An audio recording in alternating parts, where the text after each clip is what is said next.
Hello students, presently हम fifth unit study कर रहे हैं, that is system of particles and rotational motion. आज हम बात करेंगे टॉर्क के बारे में। तो देखिए, पहले पढ़ेंगे टॉर्क, फिर torque in Cartesian coordinate and torque in polar coordinate. तो देखिए, स्टार्टिंग करते हैं। सबसे पहले आप बताएंगे टॉर्क है क्या। तो देखिए, जब भी कोई बॉडी रोटेट करती है तो फोर्स का जो टर्निंग इफेक्ट होता है उसे बोला जाता है बेटा टॉर्क। तो देखिए, टॉर्क क्या बताएंगे आप, सिंपल वे में बोलेंगे it is defined as the turning effect of force.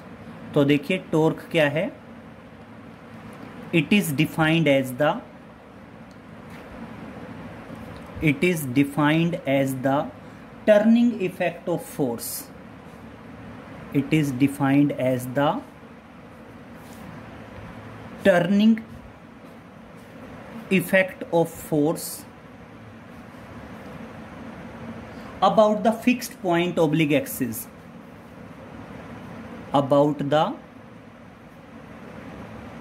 fixed point or axis. अब मेरी बात सुनिए बेटा, जब भी कोई बॉडी रोटेट करेगी तो वो एक फिक्स पॉइंट या फिक्स एक्सिस के अबाउट रोटेट करेगी। जैसे मान लीजिए, अगर ये पेन आपका रोटेट कर रहा है, यहां से रोटेट कर रहा है, तो इसका फिक्स पॉइंट ये है। या फिर क्या कह सकते हैं, अगर ये यहां से रोटेट कर रहा है तो ये इसका फिक्स पॉइंट है या एक्सिस ऑफ रोटेशन है।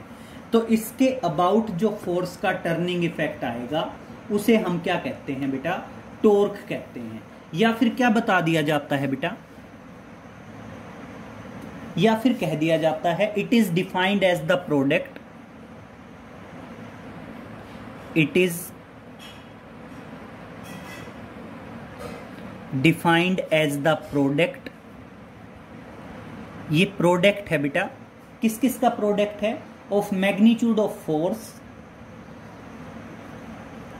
Of magnitude of force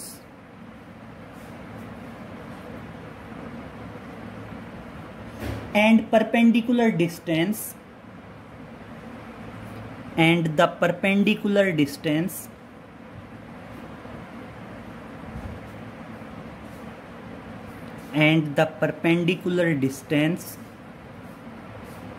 of line of force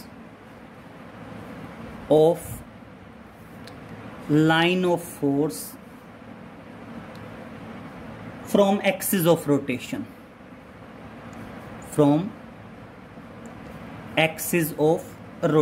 इसका मतलब समझिए बेटा क्या है। आप ये बोलते हैं कि बेटा कोई भी बॉडी रोटेट करेगी, तो जैसे बेसिकली सुनो, आप क्या लिख सकते हैं, आप ये लिख सकते हैं कि टॉर्क जो है वो R क्रॉस F है। तो बेटा F तो क्या है, फोर्स, और यहां पे R क्या है, परपेंडिकुलर डिस्टेंस। किस किस के बीच का बेटा, जिस पॉइंट पे फोर्स लग रहा है वहां से लेके, और जो एक्सिस ऑफ रोटेशन है, जिस पॉइंट के अबाउट बॉडी रोटेट कर रही है उस पॉइंट तक का परपेंडिकुलर डिस्टेंस है। क्लियर। और क्या ध्यान रखोगे बेटा, it is denoted by tau, it is denoted by tau. और ध्यान रखना, टॉर्क को किससे डिनोट करते हैं बेटा, टाउ से डिनोट करते हैं। और आप कभी भी ध्यान रखेंगे कि टॉर्क जो है वो किसके बराबर आएगा, that is force multiply by the perpendicular distance from axis of rotation, perpendicular distance from axis of rotation, या फ्रॉम फिक्स्ड पॉइंट या एक्सिस ऑफ रोटेशन भी बोल सकते हैं। क्लियर। फिर ध्यान रखना, ये क्या है, वेक्टर क्वांटिटी है, और अगर इसके मैग्नीट्यूड की बात करें तो इसका मैग्नीट्यूड आ जाएगा RF साइन फाई बोल दीजिए या साइन थीटा बोल दीजिए। फाई या थीटा क्या है, एंगल है between force and perpendicular distance from axis of rotation. Clear. यहां पे क्या बताएंगे, phi is the smaller angle, phi is the smaller angle between R vector and force vector. Clear? R vector और F vector के बीच का क्या है? स्मॉलर एंगल है आपका फाई। क्लियर? अगर मैं इसकी मैक्सिमम वैल्यू की बात करूं तो R F sine 90, sine phi की जगह साइन 90 आ जाएगा। तो मैक्सिमम वैल्यू तो टॉर्क की आती है आर एफ। तो ध्यान रखेंगे, टॉर्क की मैक्सिमम वैल्यू होती है आर एफ। और कब होती है? When phi is equal to 90 degree. और टॉर्क की मिनिमम वैल्यू होती है बेटा 0। और कब होती है? जब फाई एंगल क्या हो? 0 हो। क्लियर? नेक्स्ट बात करेंगे बेटा, it is a vector quantity, it is a vector quantity. जो टॉर्क है, टॉर्क आपकी क्या है बेटा? वेक्टर क्वांटिटी है। और इसकी जो मेजरिंग यूनिट है, इसकी एसआई मेजरिंग यूनिट तो है, it's SI measuring unit is newton metre. ध्यान रखेंगे, इसकी एसआई मेजरिंग यूनिट क्या है बेटा? न्यूटन मीटर है। It's dimensional formula, it's dimensional formula is m1 l2 and that is t-2। मेरी बात सुनिए, कैसे आया ये बेटा? फोर्स का डायमेंशनल फॉर्मूला होता है m1 l1 t-2 और r क्या है? डिस्टेंस। एक l और आ जाएगा और इसलिए क्या आ गया? That is m1 l2 t-2। क्या आ गया? दैट इज m1 l2 और t-2 आ गया। क्लियर? तो टॉर्क। अब बात करते हैं torque in Cartesian coordinate and torque in polar coordinate. दोनों में पढ़ेंगे बेटा, टॉर्क इन कार्टेशियन कोऑर्डिनेट और दूसरा पढ़ेंगे टॉर्क इन पोलर कोऑर्डिनेट। तो देखिए, सबसे पहली बात करते हैं torque in Cartesian coordinate, torque in Cartesian coordinates. तो देखिए, हम बात करते हैं कि हमने क्या पढ़ना है? टॉर्क इन कार्टेशियन कोऑर्डिनेट पढ़ना है। सबसे पहले पढ़ेंगे इन टू डायमेंशनल, इन टू डायमेंशनल। अगर हम टू डायमेंशनल की बात करें तो टू डायमेंशनल में देखना, आप सीधा क्या लिखेंगे? सीधा यहीं से शुरुआत करेंगे। We know that torque is equal to R cross F. अब देखना क्या बताओगे? आर वेक्टर किसके बराबर होगा? X I plus Y J. And बेटा जो एफ वेक्टर होगा वो किसके बराबर होगा? F X I plus F Y J. और देखना, अब आप बात करेंगे torque is equal to R cross F. और बेटा दो वेक्टर का क्रॉस प्रोडक्ट आपने पढ़ा है। किस तरह से बताते हैं क्रॉस प्रोडक्ट को? डिटर्मिनेंट बनाते हैं। डिटर्मिनेंट में पहली रो आती है आई जे के, दूसरी रो आती है पहले वेक्टर के कंपोनेंट। अगर टू डायमेंशनल है तो ये आई के नीचे तो एक्स, वाई के नीचे जे और जेड के नीचे मतलब के नीचे 0। सेम इसी तरह जो बाद में है उससे that is F X, F Y और 0। क्लियर? और अब बेटा बस कुछ नहीं करना है, डिटर्मिनेंट को सोल्व करना है। और देखना, डिटर्मिनेंट को सोल्व करेंगे तो एक ब्रैकेट के बाहर तो आएगा आई, आएगा ना, आई वाले ब्रैकेट में तो कंप्लीट आ जाएगा 0 सोल्व करोगे तो, माइनस एक ब्रैकेट में आएगा जे वाले ब्रैकेट में भी कंप्लीटली क्या आ जाएगा 0, प्लस एक ब्रैकेट आएगा के, और के वाले ब्रैकेट में सुनना बहुत ध्यान से क्या होगा, के वाले ब्रैकेट में क्या आएगा बेटा, that is X F Y minus Y F X, और साथ में क्या आ गया बेटा, साथ में आ गया दैट इज के कैप, साथ में क्या आ गया आपका के कैप आ गया। और इस तरह से अगर मैं टॉर्क इन कार्टेशियन कोऑर्डिनेट बताऊं तो torque in Cartesian coordinate X Y axis में, 2 डायमेंशनल मतलब एक्स वाई प्लेन, एक एक्स है और एक क्या है वाई है, तो इस तरह से टॉर्क जो है वो किसके बराबर आ गया, X F Y minus Y F X into K cap. Clear?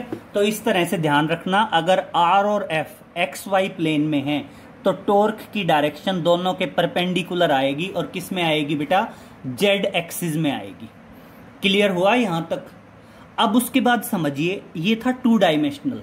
अगर मैं 3 डायमेंशनल की बात करूं तो समझिए, देखिए नेक्स्ट है torque in Cartesian coordinate 3 dimensional. तो देखिए नेक्स्ट बात करते हैं,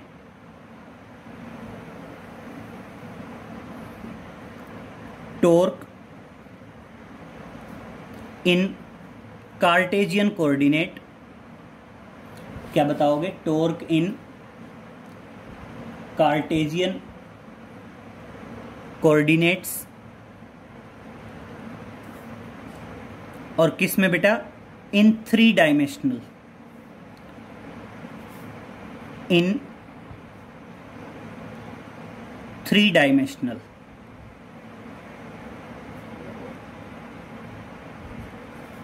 तो देखिए 3 डायमेंशनल में सबसे पहले शुरुआत यहीं से करेंगे। वी नो दैट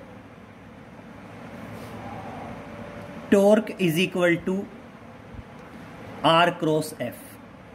फिर बताएंगे अगर 3 डायमेंशनल की बात है तो आर किसके बराबर होगा, X I plus Y J plus Z के। एफ किसके बराबर होगा, एफ बराबर होगा F X I plus F Y J plus F Z के। क्लियर? अब मेरी बात सुनिए, आप यहां पे सिंपल सिंपल लिखेंगे कि टॉर्क किसके बराबर है, आर क्रॉस एफ है, तो 2 वेक्टर का क्रॉस प्रोडक्ट कैसे निकाला जाता है, सेम उसी तरीके से आपका डिटर्मिनेंट बनेगा आई जे और के, फिर आर की जगह एक्स वाई और Z, F X F Y और एफ जेड। अब देखिए क्या होगा, अगर डिटर्मिनेंट को सोल्व करना है तो एक ब्रैकेट में तो आता है बेटा आई, माइनस एक ब्रैकेट में आता है जे, और प्लस एक ब्रैकेट में आता है आपका के। तो देखना आई वाली लाइन को कवर करेंगे तो Y F Z minus Z F Y, same J वाली लाइन को कवर करेंगे तो X F Z minus Z F X, के वाली लाइन को कवर करेंगे तो X F Y minus Y F X. Clear? और इस तरह से फाइनल है बेटा आपका जो टॉर्क है वो टॉर्क किसके बराबर आएगा, Y F Z minus Z F Y, that is I cap minus X F Z minus Z F X into J cap. Plus X F Y minus Y F X that is in K cap. Clear? तो ये आपकी torque की value आ गई किसमें? 3 dimensional में। तो ध्यान रखना, torque in Cartesian coordinate 2 dimensional में करेंगे तो अगर मान लो एक्स वाई प्लेन लेके चलेंगे तो के वाले दोनों जेड वाले जो कोऑर्डिनेट हैं वो क्या आ जाएंगे? 0 आ जाएंगे। और अगर 3 डायमेंशनल लेके चलेंगे तो तीनों कोऑर्डिनेट्स दिखा देंगे 3 डायमेंशनल में। अब बात करते हैं बेटा टॉर्क इन पोलर कोऑर्डिनेट। तो देखिए नेक्स्ट है that is torque in polar coordinate. तो समझिए, शुरुआत करते हैं। That is torque in polar coordinates. हमने टॉर्क को एक्सप्लेन करना है और किस में एक्सप्लेन करना है बेटा? पोलर कोऑर्डिनेट्स में।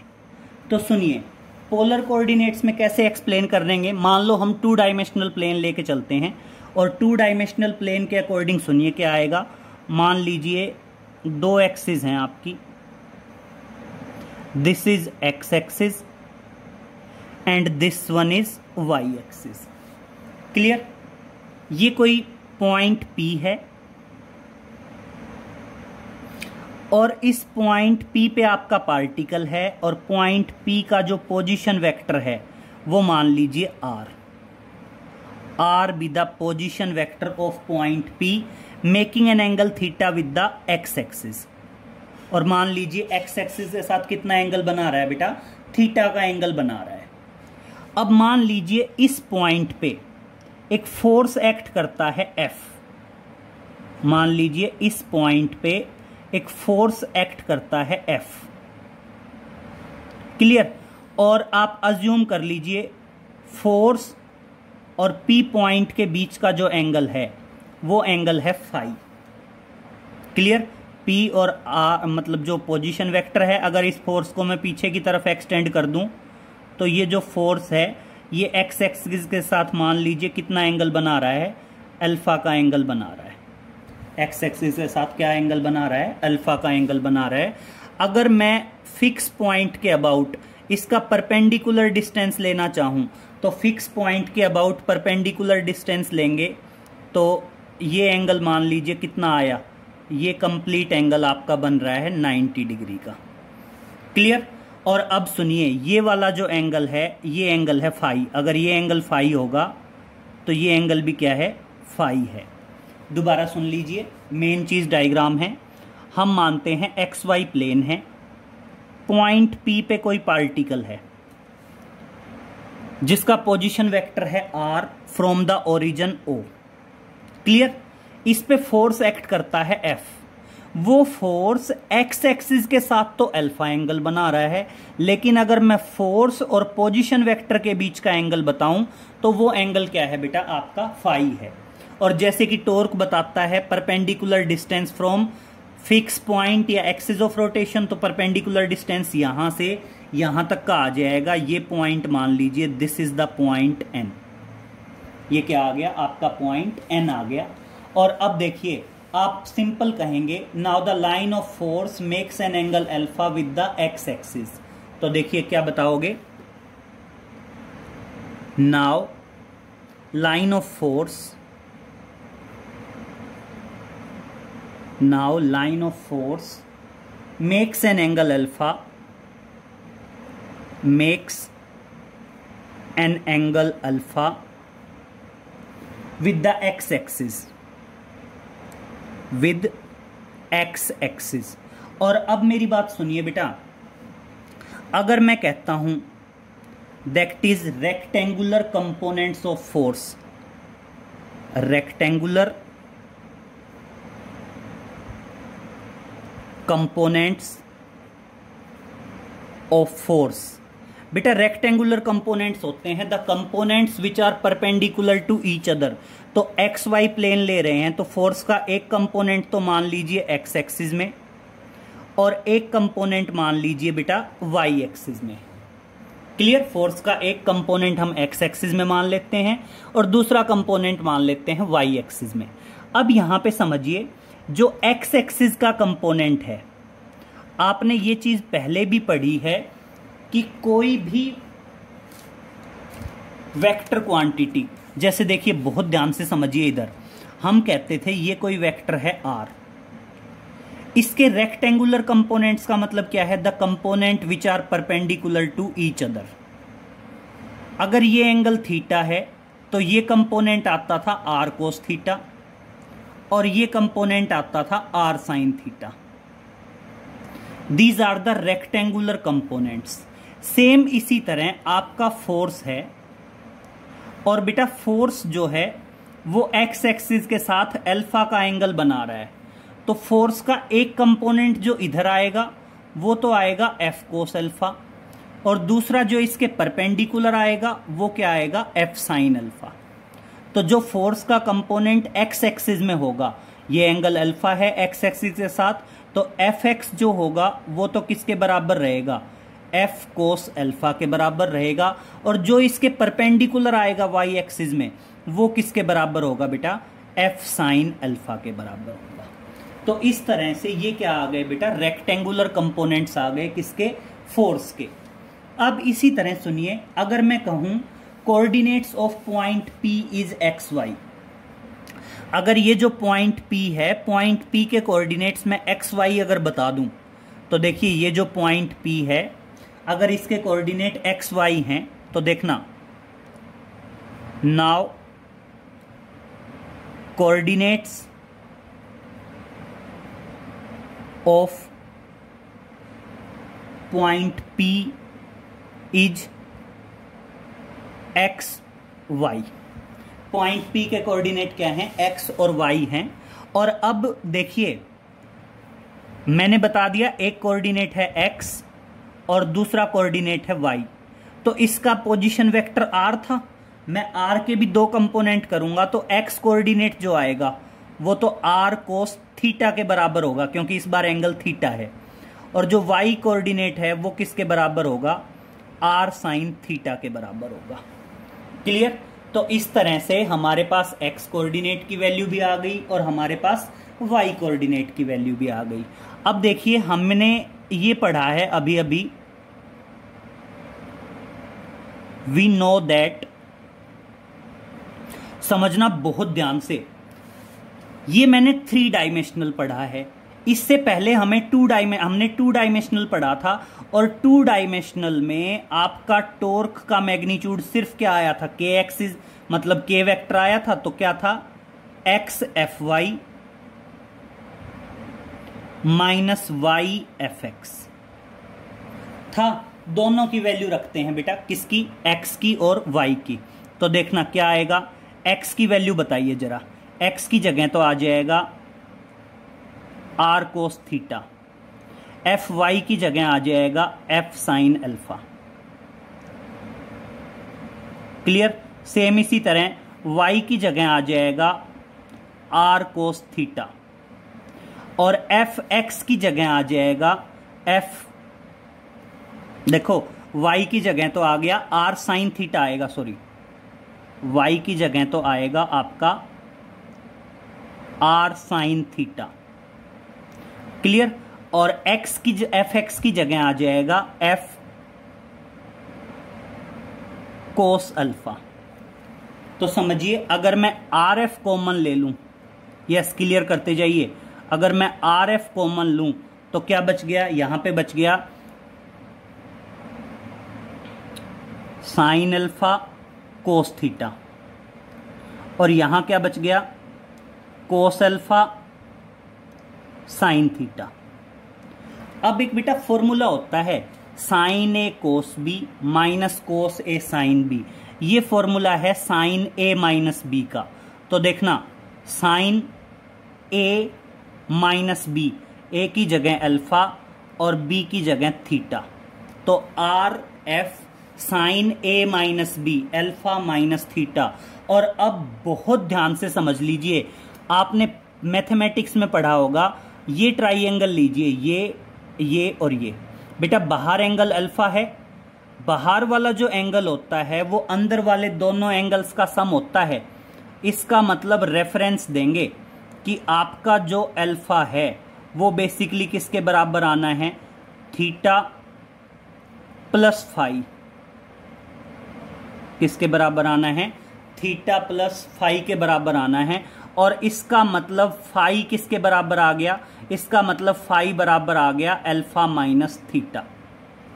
फाई किसके बराबर आ गया, अल्फा माइनस थीटा। और इस तरह से अल्फा माइनस थीटा की जगह मैं क्या लिख सकता हूं, फाई लिख सकता हूं। और इस तरह से टॉर्क किसके बराबर आ गया, that is R F sine phi. और ये क्या है, that is torque in polar coordinate. इस तरह से ये क्या आ गया, ये आ गया आपका that is torque in polar coordinate,